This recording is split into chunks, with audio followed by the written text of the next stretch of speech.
Hey people, welcome to the Accidental Gods podcast, to the place where we believe that another world is still possible, and that together we can make it happen.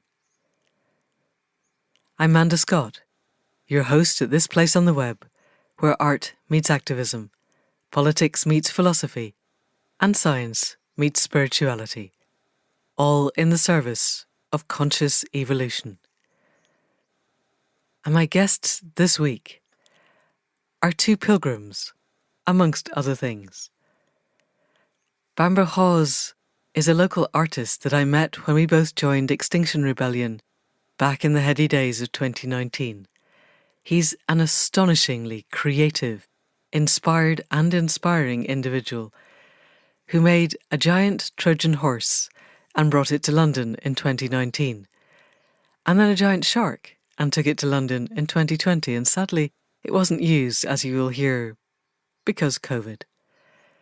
But now Bamber has made a giant 10-foot polar bear, which he will be walking on pilgrimage to Glasgow, town of my birth, for the COP26 meeting that's happening at Samhain and for 9 days after, at the end of this year.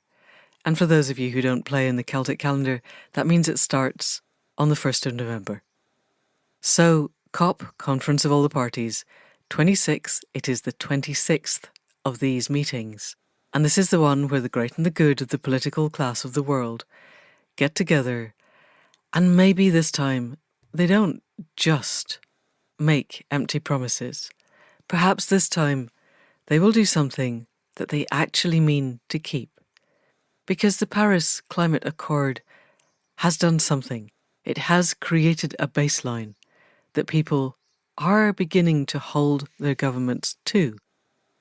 And perhaps because this COP is in this country, or perhaps because this year is the one that matters, I am becoming increasingly aware of all of the actions in all of the realities that are moving towards this COP to make it the one that makes a difference. And so I wanted to talk to some of the people involved. And on this podcast, along with Bamber, I'm talking to Benjamin Christie, who again I've known for a while as an astonishingly creative, deeply spiritual, highly practical, grounded, authentic individual. Ben is driven by the deeply held belief in the possibility of a more equitable, sustainable, and harmonious world. When he's not supporting a pilgrimage to Glasgow, a different pilgrimage to Glasgow, he works to support NGOs and ethical businesses in developing and achieving their goals. His career spans events and media and business development, and he's a festival organiser. He works with the Wisdom Keepers. He's trained in some of the deepest, most connected of the traditional, indigenous spiritual practices that this world knows, and he brings them to the UK and he grounds them in everything that we do here. So this has been an exploratory and transformational podcast for me, and I hope for you. People of the podcast, please welcome Bamber Hawes and Benjamin Christie. So Benjamin Christie and Bamber Hawes, welcome to the Accidental Gods podcast. Thank you for turning out on this amazing and beautiful Monday morning. So, in the beginning, I want us to situate us all on the road to Glasgow. We have the COP26 coming. It is our last chance to make a difference. I'm sure we'll talk about that in a lot more depth during the podcast. So, Bamber, what brings you and Clarion onto the road to Glasgow? I made Clarion after I went to the XR event in London last year, and I came back. I'd made a big sculpture for that, which wasn't used because it was curtailed because of COVID. And I made this big bear because I wanted to. And then I had this thought, well, what am I going to do with it? I could carry it to Glasgow. So that's how it started, really. So tell us a little bit more. I think I saw the sculpture that you took to London. Was it not a Trojan horse? Did I not see a Trojan horse, or was that the year before? I went up in 2019 just after I joined XR, and I made a 13-foot high Trojan horse out of willow withes, bamboo poles, and tissue paper, and it had 3 giant love hearts inside it. And my initial idea was to get it to the gates of Downing Street for dawn one morning during the uprising, and that wasn't possible, and eventually it did another little adventure. And then I went up the following year, which was 2020, and I made a giant shark, which wasn't used. Darn. So it was the Trojan horse that I saw. I am obviously losing track of time. So tell us a little bit, before we move to Ben, about the making of Clarion. You'd made a horse, which was, we'll try and get a picture of this and put it somewhere on the stream because it was absolutely stunning. And then you'd made a shark, which I haven't seen, and you can send us a picture of that. And now we have Clarion, who's just so majestic and beautiful and wonderful. Tell us a little tiny bit about how, physically, logistically, what he's made of. Okay. Well, I've got a background in model making, set building, and special effects and things, so I can make most things. I needed it to be very light, so he has plywood feet, a skeleton, some poles of bamboo which are bolted together up inside him, and then willow withes and 4 layers of heavy-duty tissue paper bound together with waterproof PVA. So he's very light, very strong, and waterproof, and white. And he does shine. If And have you tested the waterproofness? Yes, and also fireproofness. Okay. And if I put lights inside him, he glows in the dark, like a lantern in the dark. Magic. And I believe we're going to have a picture of that, definitely, on the stream somewhere. So, Benjamin, what brings you on the road to Glasgow in this COP26 year? I think ultimately a sense of responsibility. I think the fact of this, biggest and most important conversation that humanity is having taking place on our land engendered in me that sense of responsibility. Now is the time to stand up, to do what we can to contribute to this conversation, because it's critical for all life on the planet, and certainly in respect of future generations. As a parent, I feel I won't be able to look my son or his children in the eye and say that I didn't do something at this time. How old is your son? He's 7. Okay. Young one called Lucas. Hi, Lucas. And old enough, I'm sure, to know what's going on and to know that, our generation has a responsibility. So let's take that a little deeper. We all, I think, anybody listening to this podcast has a sense that this year is a make or break year. Rupert Reed said it way back in January, which is half a year away. It feels like yesterday. That this year defines this decade defines this century, and this century is the one in which fundamentally humanity will make the changes we need and become something that isn't wholly destructive, or at least largely destructive, or we won't. And so narrowing it down now to Glasgow, to COP26, what have you been doing, Benjamin, through this year, or since the understanding that we were basically aiming towards a particular date line, to gather an understanding of what the land needs? Because it seems to me that you and Bamber both are immersed in a connectedness that goes beyond just connection to people. Does that make sense as a question?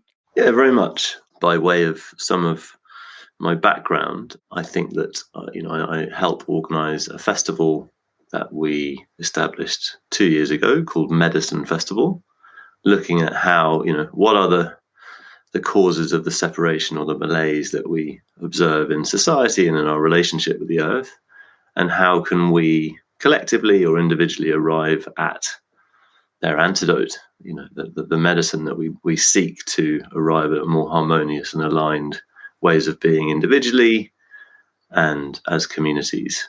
And the preamble to that festival is first and foremost having experienced and been in and around festival culture, and I suppose before that, rave culture for my entire adult life, and aware of the impact that's had on me in a transformational sense, a healing sense, and a celebratory sense, and a learning sense, a creative sense. And beyond that experience and connection with different spiritual traditions around the world who, in some senses, having survived or remaining as vestiges of their original form, know how to navigate living on this planet and have done so in a fairly successful way for a larger course of history than is accounted for by our Western viewpoint. And so those experiences have, at this stage of my life, led me to, in the context of the COP, the power of connection to land, again in this larger sense, land as the earth, land as a spiritual being from whence we derive and understand our role and responsibilities as humans. And in particular, an experience with a group that I've had the honour with my wife of convening over the years called the Wisdom Keepers, which is a platform for different indigenous and spiritual lineages to gather and present and share some of the technologies and the insights that they have for how they manage their own journeys in life. And one of those gatherings, we were going to Glastonbury Festival in 2019, and were invited to a series of other events, which it slowly dawned on me were along the course of the Michael and Mary line, which is a set of ley lines that run across the widest part of the country.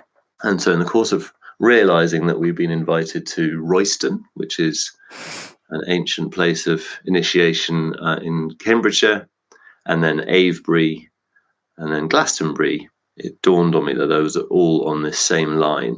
So very accidentally realizing that.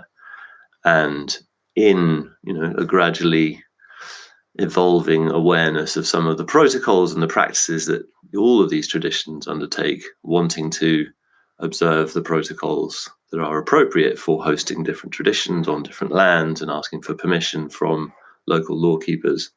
We did so, and I originally envisaged going to the start and the end of the Michael and Mary line. One's up in where it comes into from the sea from Scandinavia in Norfolk, in a place called Hopton-on-Sea, and then all the way down across, I think it's some 66 different churches now situated on the line, obviously residual from previous sacred sites, all the way down to Cornwall, a place called Carnles Bol, which is just beyond Michael Mount. And that experience of undertaking pilgrimage was very, very transformational in my own experience, my own understanding of why pilgrimage, why do cultures across the world throughout history undertake that practice. And simply put, the land or the particular confluence of these energy lines, these ley lines, call them what you will, gave us as a group very, very clear sets of symbols, of experiences, of insights that we all repeatedly shared and experienced during the entire course of 3-4 weeks while we were able to undertake this pilgrimage. And that was very, very transformational in terms of understanding a lot about how vital and how intelligent the land is and how communicative it is. And so some of those archetypes and messages we received during the course of that pilgrimage are very familiar to all of us, certainly to you, Manda, in terms of consistent experiences with aspects of Arthurian lore, all the kind of traditions of our land specific to here, continual kind of reference to masculine and feminine archetypes through different cultural filters, but I'd say particularly in respect of the Arthur and Guinevere mythos, dragons, eggs, virgin births, all of these repeatedly experienced by our group as we progressed along the line. And so in learning that the COP was going to be taking place in Glasgow on our land, and looking more deeply into some of these ancient trackways, these pilgrimage routes, learning more and more about them in respect of our own land, it transpires that there is another biggest possible line on this land called the Spine of Albion, which runs all the way up from the Isle of Wight to the very top of Scotland. And whether through coincidence or design, I'm not really here to speculate, they've run through some of the ancient capitals of the British Isles and some of the major capitals of industry, manufacturing. So we've, going up, we're talking about Winchester and then Carlisle as ancient ceremonies of coronation or of power, and then Birmingham, Manchester, and then, on into the kind of cultural realm, Stratford. And eventually the line arrives running between Edinburgh and Glasgow. And so I've been working with a group of people who are looking to undertake a pilgrimage the length of that line, which is an epic quest, I think, in and of itself, commensurate with the task in front of us and the scale of dedication and ambition I think it's going to take for all of us to turn this ship around. The principles of sovereignty and power.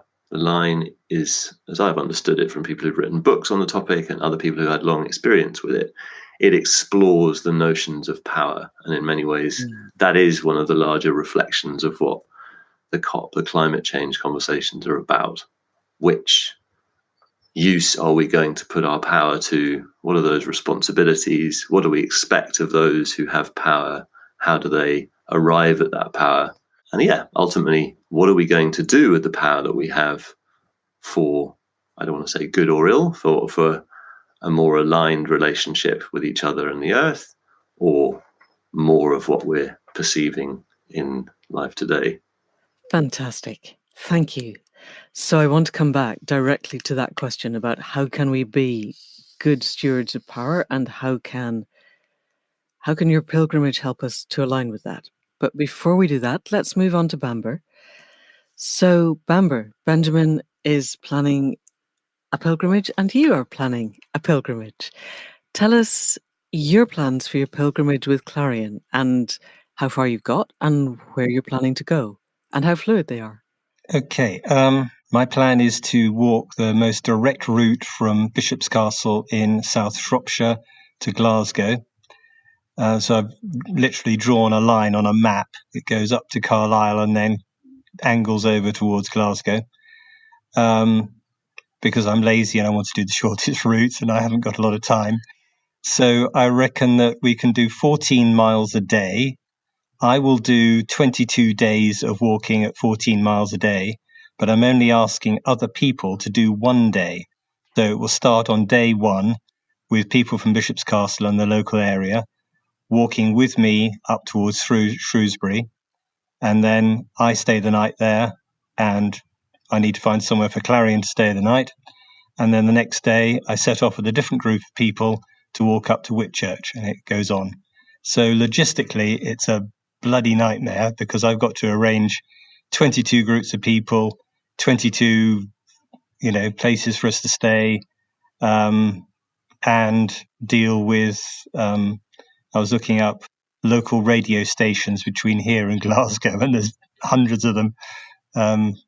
So yes, lots to organise. Okay. So people are invited, anybody listening or their friends, family, colleagues, connections, to join you for one of those days. And presumably you start off relatively decent time in the morning, walk 14 miles, and then the people who've walked with you can get public transport back to their starting point, I guess? Yes, I'm imagining that they will have friends or relations who can collect, half a dozen people or however many will fit in a car and take them back, or the people where they've got to will drive them home. Okay. Yes, that needs to be sorted out. All right. How many people can we fit in a mini? I wanted to stress it's 14 miles a day, not 40. I don't want to frighten people initially by thinking they were going to be walking 40 miles. Right. No, it's quite that would be a long day. 14 miles is pretty doable.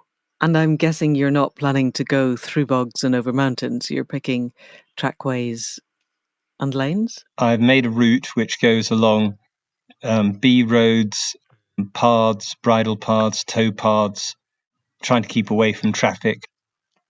The idea is that it's not a loud, shouty thing with a rabble of people with flags and megaphones. It's a quiet, meditative thing with people talking and moving through their local landscape, discussing whatever. A bit like a pilgrimage rather than a march, definitely. Brilliant. Not suggesting that there isn't room for the loud, shouty things once in a while, although by October, of course, they may be illegal.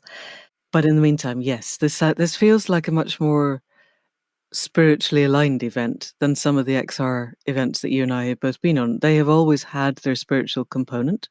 I vividly remember the Quakers and the Buddhists in Trafalgar Square back in 2019, which does feel a long time ago. But this is, I am hearing from you, or I'm understanding, or think I'm understanding, that this is an event with a spiritual purpose. Would that be right? Yes, I think so. I was thinking yesterday, I went to the Ludlow Green Festival, and I was trying to think, I was talking to some people about this, whether there is a slogan or a message or something, particularly if I'm going to be sending out press releases. And I haven't really worked that out yet. Perhaps if I can work it out during our talk now, today, whether there is some demand that I'm making, like, don't you dare go home until you made some proper decisions to the politicians. Yes. Okay. That's an interesting point I'd like to come on to, which is who are we speaking to with these two pilgrimages? But let's get to that later. Just before, I want to continue with the logistics of this. So if people are moved to join you somewhere on this, how can they contact you? Clarion has an Instagram account, which is Clarion_the_bear. So it's Clarion the Bear. And also has a Facebook account, which is Clarion the Bear. I think it's all one word. There's not much stuff on it at the moment, but there will be more stuff going on it. There will be the places and the routes that the bear will be taking and the dates, so that people can link in and think, oh, well, I'm near Lancaster. It will be on such and such a day. And then I need to, I don't know, organize 22 different WhatsApp groups. I have no idea quite how to do this. I could do with someone to help me organize, do all that side. Making the bear was the easy bit. That was just 80 hours of happily making stuff while listening to music. The difficult bit is organizing the people, which is what I've found before when I've done other big animals and festivals and things. Okay, so message to listeners, if anybody wants to help Bamber with the tech, then contact you through Instagram or Facebook at the moment. I never do Instagram. I don't really understand how it works, but I'm assuming everyone who listens to the podcast is technologically literate and they will be able to find you one way or another. If you can't find Bamber through either of those routes and you really want to, then the email address for the podcast is manda with an M at accidentalgods.life. So just mail me on that and I will pass anything, put Clarion or pilgrimage in the subject line and I'll pass it straight on to Bamber. All right, thank you. So let's move back to Benjamin. You too are organising a pilgrimage. We'll look at the logistics of that later. So I want to explore a little bit more the principles of sovereignty and power that run through this line going from the Isle of Wight to Scotland.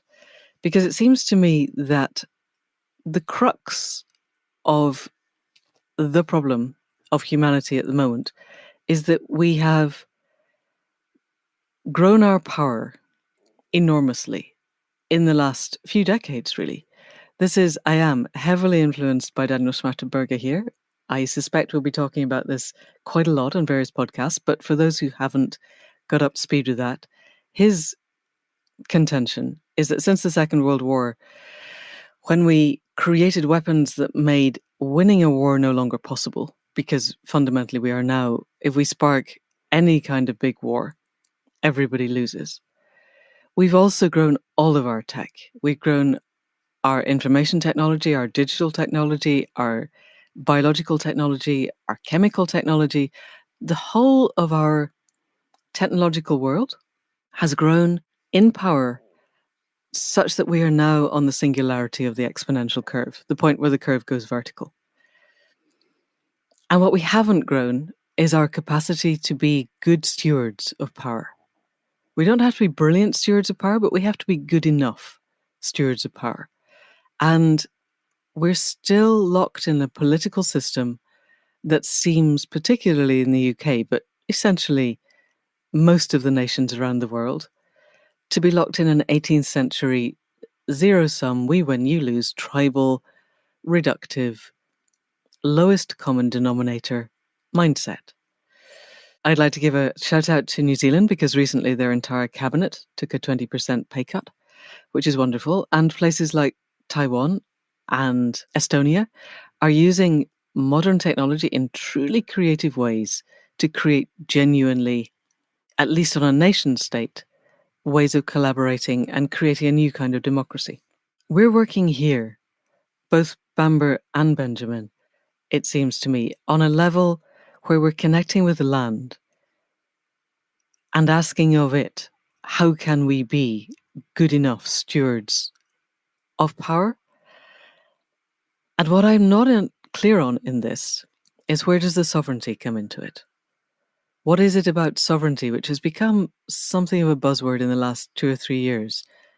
How do we become good enough sovereigns of our power, or how do we have good enough sovereignty in and of ourselves? Can we explore that as a concept a little bit, Benjamin?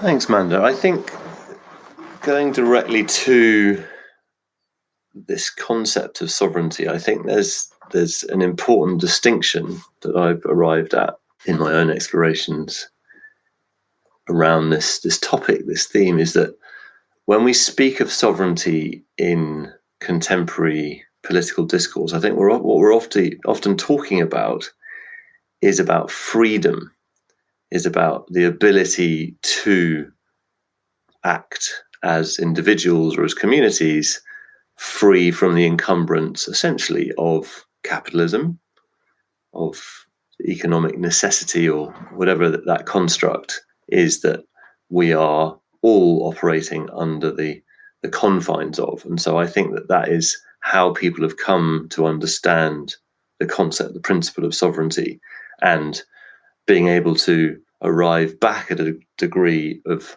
financial autonomy or financial sovereignty or political sovereignty is really what people are getting at. And that is completely valid in the cultural container we find ourselves in. But I think that sovereignty, when you look at it from a historical filter, and what's explored, particularly in that kind of Arthurian mythos that's kind of welded into our cultural framework in this land, is actually the distinction that sovereignty, there's a distinction between sovereignty with a small s and with a capital S. And what those ancestral myths explore is sovereignty with a capital S as something that's indistinguishable from or synonymous with the goddess, with the divine, with the land as an expression of divinity.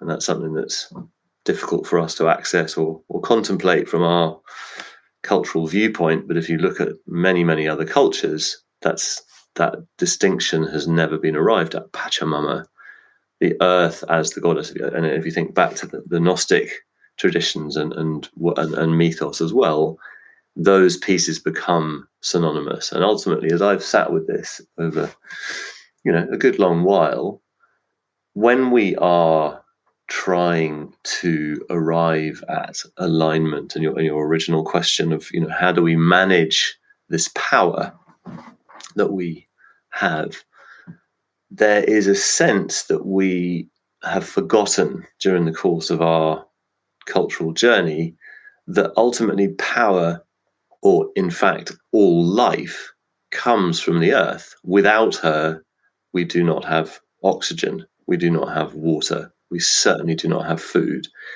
And so my appraisal, or my kind of perspective, is that what's important, or what would help us in our abilities to arrive back at some degree of harmony or alignment, is to be found in what's still carried by a lot of these cultures and traditions that still work to propitiate their relationship with the earth, and indeed derive guidance from it, to understand what it is that we're here to do in respect of our own locality, and then on up to our own national areas. I don't want to talk about political nationality, but our own regions, our own ecosystems.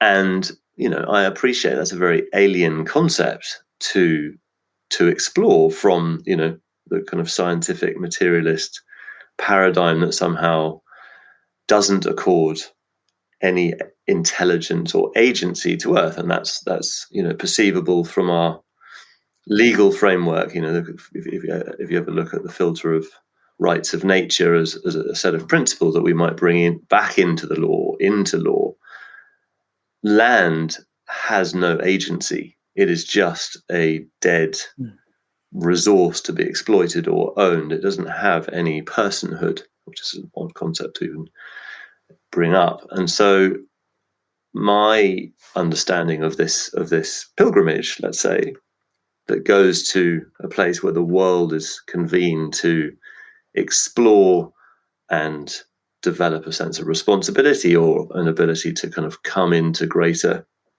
alignment with the natural world, is exploring this principle of sovereignty with a capital S. How can we arrive at a listening or a regard for the needs of the earth, which is, after all, where we derive all power from, where we derive our very lives from? And what I perceive in all of this kind of conversation is that we still have it an extraordinary way round, where the environment is still some kind of obscure subset of how we appraise things. And I think that, coming back to the principle of pilgrimage, in my experience, and what I've kind of studied and observed, is that there is a huge amount of information that comes from the process of pilgrimage, and learnings and messages that arrive in the consciousness of the pilgrim or the group of pilgrims. And so in the context of the pilgrimage I'm helping to support, I would be quite guarded about suggesting that I'm organising the pilgrimage. I'm supporting a pilgrimage. Very importantly, a wonderful woman called Jolie Booth is very capably organising all the different aspects that Bamber's spoken to, the logistics of, how do you feed and house pilgrims on the course of it? How do you find the routes? How do you communicate to the different audiences? That's an enormous endeavour that a whole group of people are undertaking. But in that understanding of pilgrimage being a mechanism to arrive at or understand messages from that pathway, that songline, that route, the hope is to start to develop performances that reflect some of those learnings. So Jolie and quite a few of the group of 30 pilgrims who are undertaking the entire route are all very experienced fools, trained by a wonderful man called Jonathan Kay, who really is, in my experience, very close to the fool of the Shakespearean imagination, who is a wonderful mirror of the environment, or the perspectives, the viewpoints of what's being expressed. And so that performance they're holding a space for the performance arriving during the course of the pilgrimage, as the messages that they receive from people they encounter and the land start to repeat themselves. And a performance is what they're hoping to deliver, what we're hoping to deliver at the start of the COP, I'm not quite sure we've got to, but certainly conversations with the COP organisers as to having this performance delivered as all the world leaders arrive in the opening weekend. And a step beyond that, during the course of the pilgrimage, also inviting people to participate in the co-creation of a charter, which will be delivered to the organisers of the COP as a message, ostensibly coming from the people that are encountered during the course of the pilgrimage, but in that context of what I've been sharing in respect of sovereignty, I believe and understand that will be messages coming from the land itself. And I guess I just wanted to kind of close those thoughts with what's been really kind of, I'd love to bring this to you, Manda and Bamber, in this principle of a charter, a new covenant with the earth, a new set of agreements that we undertake to arrive at a more harmonious and aligned walk with the earth. And I guess my question there is around this the famous charter of our land, the Magna Carta. And my Latin's too rusty nowadays to arrive at confidence in saying. A friend came up with this the other day, the Magna Carta Mundi. I don't know whether that's correctly declined, but this sense of a recognition of our responsibilities, of our power such as they are through technology in those different ways you expressed, but also an agreement that we arrive at ourselves, that what we're willing to undertake to arrive back at a more harmonious, sustainable relationship with the earth herself. What feels to me important is this is like a message stick. Here's what we've heard, here's what we've reflected, here is the agreement as we see it, this charter, this covenant. Is that something you're willing to pick up and take on, or are you hearing differently, or is it going to be something? But it starts to roll on territory to territory as this conversation rolls on, and essentially and hopefully until we get it right.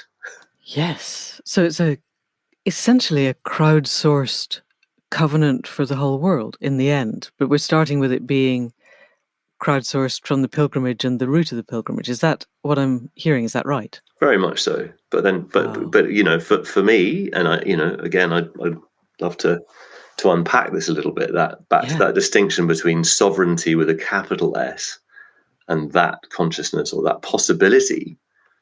Yes. As in distinction to sovereignty as it's often arrived at in terms of emancipating ourselves or not continuing to perpetuate this power over paradigm that we're all very, very aware of, but one that may be, certainly in the context of wisdom traditions or indigenous traditions that stretch back tens of thousands of years, is a very contemporary one, is a very kind of recent set of perspectives and a political, cultural, financial framework that, I hope, and I'm sure many of us do as well, is hopefully a flash in the pan, and we'll arrive back at a more sustainable, aligned set of principles by which we can, and this is a lovely distinction, understanding economy to actually at root meaning management of the home.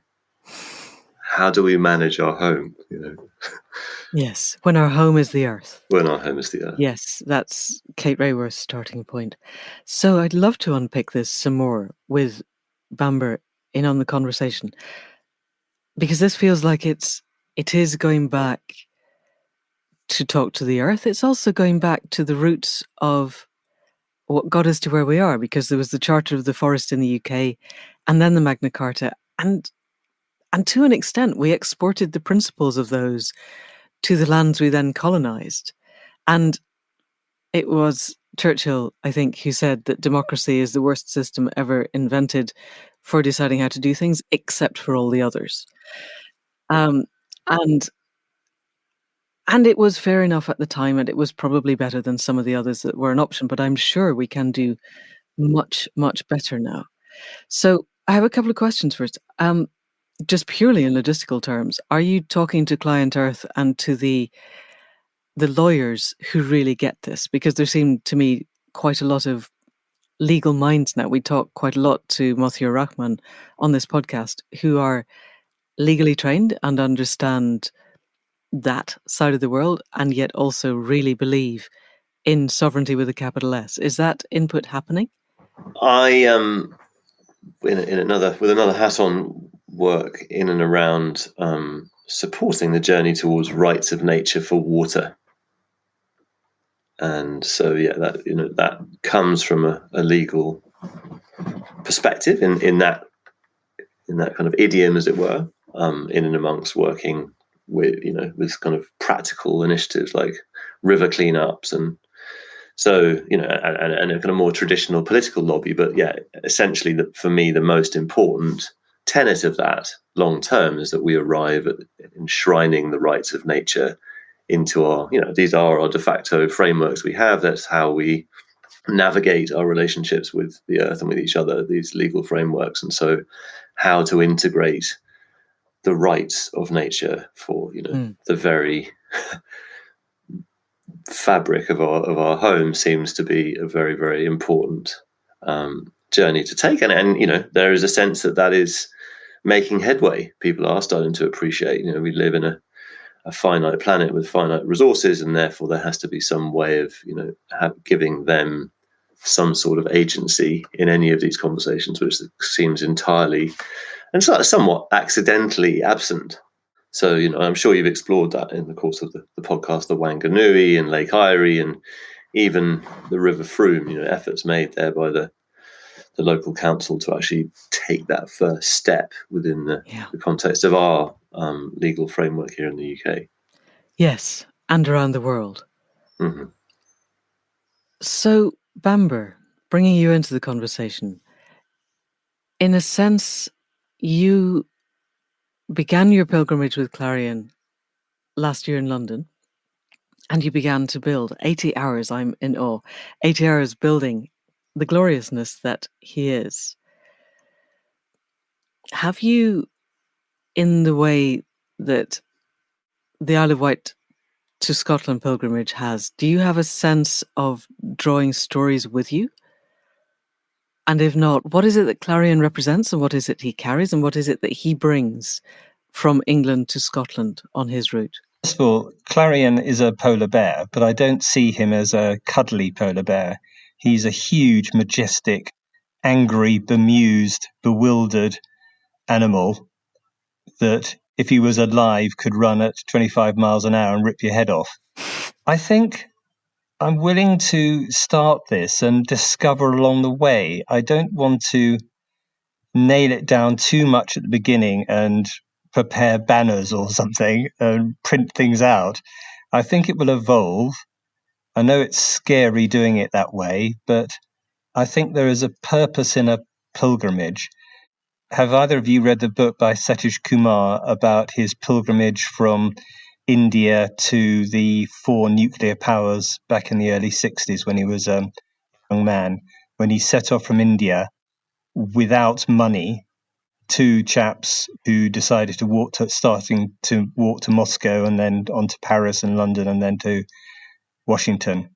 And there was a certain sort of faith that they had to have that people would look after them along the way, that they weren't going to take money even though people offered them money, and they would discover a way as it happened. And I think to a certain extent I'm doing that, though I don't know if I have the nerve to do it without money. I will take some money, but I do expect that, I hope that people will look after me and feed me and give me somewhere to stay. I'm not going to have to stay in 22 5-star hotel Airbnb on the route. Alrighty. So Shrewsbury and Whitchurch to begin with. We need to find people there, and then we'll have the rest of the route. Going back to something you mentioned earlier about ecocide, I heard a fantastic podcast from Sustainababble just the other day with Jojo Mejita, I think her name is, who is a lawyer bringing other people together to bring a bill or bring an action about ecocide as a thing and trying to define it. And I wonder if that's relevant to this. Could well be. Yeah, I think there's quite a lot of activist lawyers. What would be interesting is to make sure we're not all reinventing the wheel and bring everybody together somehow. But it sounds like the group that Benjamin's supporting is quite on the ball with that. If you're already talking to the organisers of COP26, then one hopes there's a convergence of ideas on that one. It seems to me that if I endeavour to extend a bit of compassion to our world leaders, particularly the leaders of this nation, which is hard, but I do it, part of the bind that they're in is something that Rob Hopkins identified, which is a terrifying absence of creativity. And that one of the several reasons we're locked into, particularly the economic system that we are, from which we desire sovereignty, is that nobody has proposed an alternative and a route to get there that the politicians can see. And they only go, as far as the light of the car takes them down the road. If they can't see beyond the end of the headlights, this is probably quite a bad metaphor, it'll fall over in a moment, then they're not going to go there. Politicians are short-termist. It's the nature of the game. And so it seemed to me for a while that there are two questions that I'm about to ask you. One is, who are these pilgrimages aimed at? Do we genuinely believe that the politicians at COP26 are going to be moved by them? And if not, what is the energy that we're endeavouring to bring? What is the larger energetic space that we're trying to influence? Let's start with that. I've got a secondary question coming from that, but let's start with that. Who is this aiming at? Are we actually aiming at Boris Johnson and the people around him in the hope that they have the emotional and spiritual and intellectual capacity to hear this? Or is there a bigger energy, or are the two confluent? Ben, you first. The efforts that people at this time are undertaking, wherever they are, in whatever capacity, is because they're recognizing that they are commensurate with the time. We have to act. We have to act. So in whatever way people are called to act, it seems to me, is appropriate. Obviously respecting other people and not violently, but those are the times we live in. Each and every act at this time counts to demonstrate how deeply people care and how real people perceive these problems to be. This is not something that we are going to push down the road and we'll deal with it after we next get elected, or we'll deal with it after we get our new car, or, this is a now piece. And so I think there's a validity to that expression, which isn't necessarily directly arriving at explicit policies we want leaders to implement. There are mechanisms to arrive at that.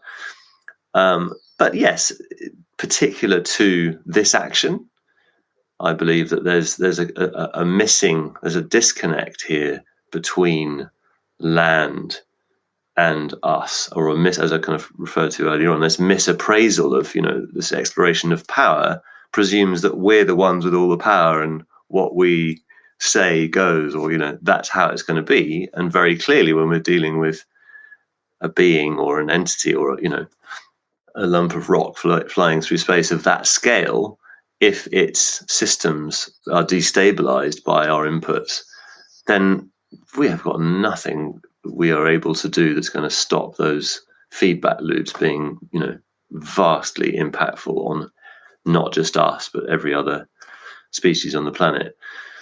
So I think that there is, I was listening to the Schmachtenberger podcast recently, and for me, what I feel is missing, if there's any kind of message that I've got or any kind of insight I've gleaned from connecting with these ancestral traditions and some of those initiations and practices that enable a more direct and real relationship with the earth. And what I mean by real, I don't want to be kind of glib about it, but there is agency to be arrived at from these practices. These cultures haven't been, in some kind of cul-de-sac blindly flailing around. There's clear evidence from the historical record, from archaeology, that those cultures, and some of the ones that are still survive, were completely aware of multi-generational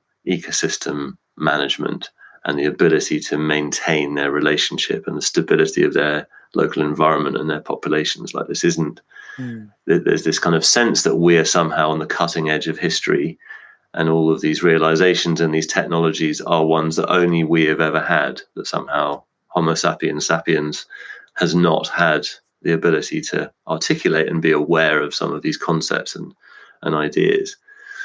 And I think that at the very least, I appreciate that the notion that there is agency to the earth is alien to our worldview, our kind of collective, scientifically, materialistly derived worldview. But even the concept that there might be agency, or we might have a re-articulation of our relationship as land and earth is primary, and thereafter we derive our own agency and validity and right to exist. I think that's a fundamentally important shift that we need to arrive at.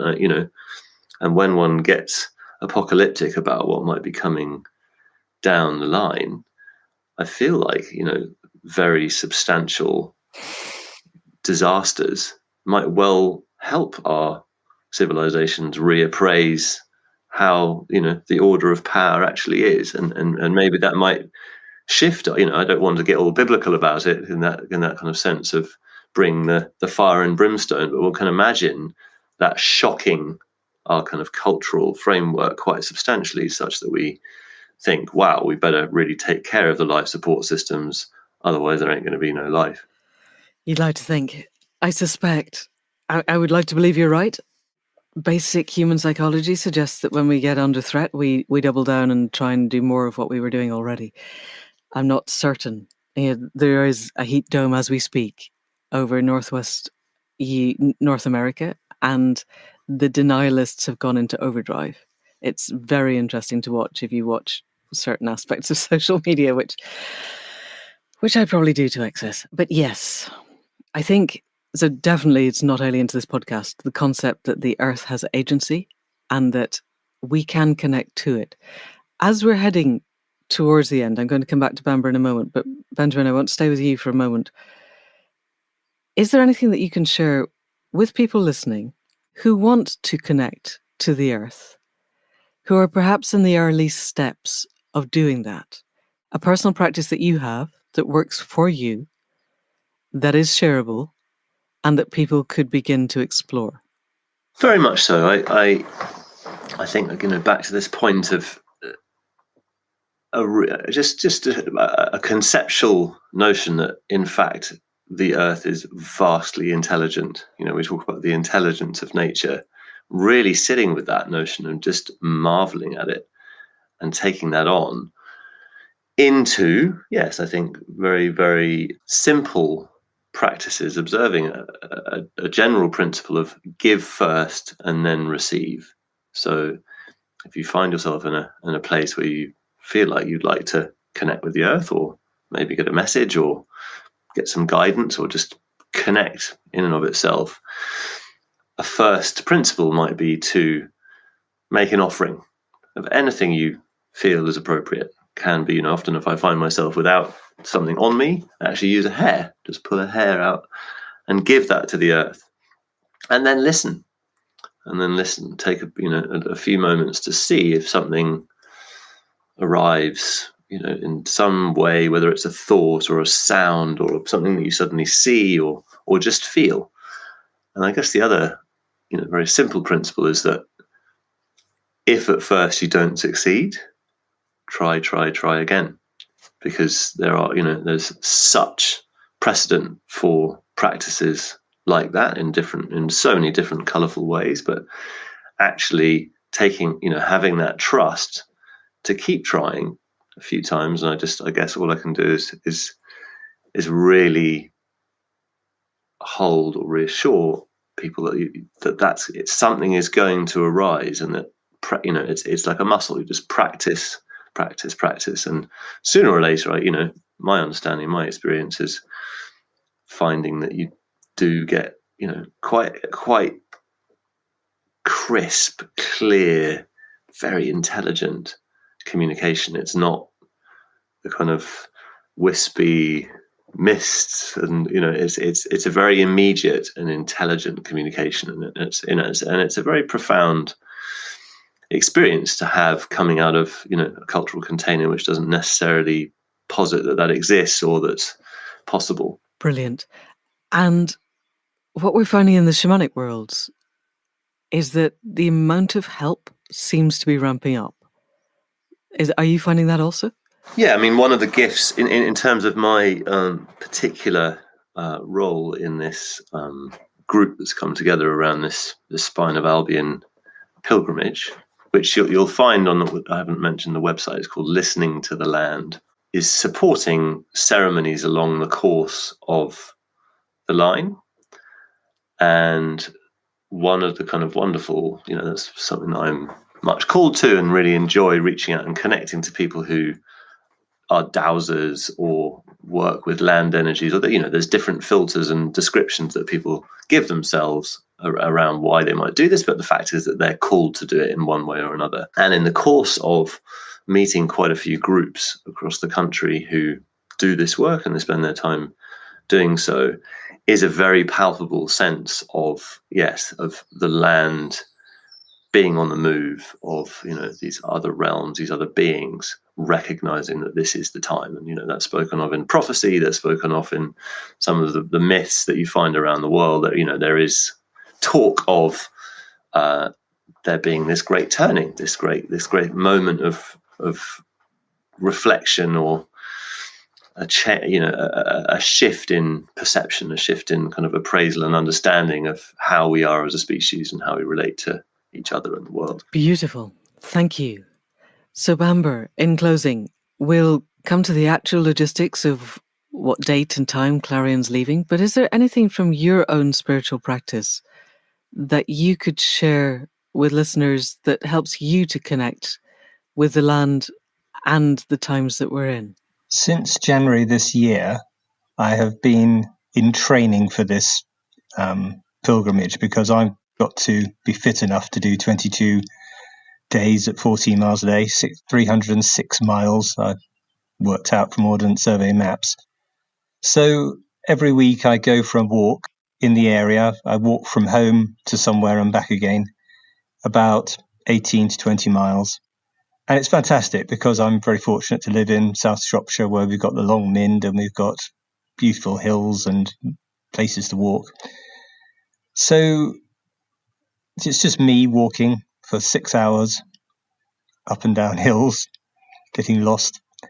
And it's been a fantastic practice in itself. And I try and shut down the babble in my head and do my zikr. I'm a Sufi, and just be there and walk and feel the age of the landscape. That this area was once under the sea. There's a mammoth bone or skeletons in a nearby town from here. Just feel that we're only just a pinprick. We're nothing at all. And we'll be gone, and the earth will eventually die. And over millions of years, hopefully, not in a few years. And that's fine. Okay, thank you. So if people come and join you, they can share in that. Yes. Along the way. So when is Clarion setting off? What's your starting date? Well, one thing I need to decide, I mean, perhaps you can help, is do I get there for the first day of COP, when there's going to be millions of other people doing crazy things, or do I turn up halfway through? It's 9 days long, this event. Or do I turn up at the end? And what happens when I do turn up? Do I set fire to Clarion or no, whatever? I don't know. So what do you think? When are you planning to get there, Benjamin? On the first day? Which is when? Yeah, I've just seen the schedule for the COP, and the moment at which all the world leaders are there is that first weekend. Oh, is it? So that is the very first weekend, as it so happens, Samhain, last weekend of October. So thank you to Bamber and Benjamin. And if it's possible, I would really like to talk to both of you, either when you're at COP or in the aftermath, and find out what your experiences were talking with the land on your pilgrimages as much as anything else, but also just to gather where all this has taken us so that we can look back and see our own tipping points along the way. So thank you so much for coming on to the Accidental Gods podcast. And that's it for another week. Although we will be following the progress of Clarion and the Spine of Albion pilgrimages as we go through. I will connect to them on social media, put up what I can on Facebook and on Twitter, and we'll put the links to everything in the show notes. So if you're inspired to help with Clarion, or with the Spine of Albion, or to make your own pilgrimage, whatever you need to do to make a difference, because this is the year when everything changes. And each of us has a role to play. Each of us can do something to move towards the tipping point that means that the whole of humanity is working to find a creative, inspiring, flourishing, beautiful way forward to the new world that our hearts know is possible. We can do this, people, but it does take all of us now. There is no going back to the old ways. Business as usual is no longer usual. Everything and everybody can make a difference. So think what you can do. Connect to the earth. Go out, make an offering. Listen, keep doing it. Because Benjamin's right. We live in a world where we expect to press a button and see a result. But the earth doesn't work like that. We need to open the connections and build a relationship. And if you're interested in doing that more deeply, then the membership is open on accidentalgods.life, and that's exactly what we're doing, is trying to give ordinary people a step-by-step, day-by-day route to build the connections with the living earth that can bring us to the answers of who we are and how we need to be, to find the good enough ways to be stewards of the power that we now have. So that website again, accidentalgods.life. And we will be back next week with another conversation. In the meantime, thanks to Cara C for the music at the head and foot, for the production and the sound engineering. Thanks to Faith Tilleray for the website and the tech. And thanks to you for listening. And if you know of anybody else who wants to be part of the generative dance of the world, then please do send them this link. And that's it for now. See you next week. Thank you, and goodbye.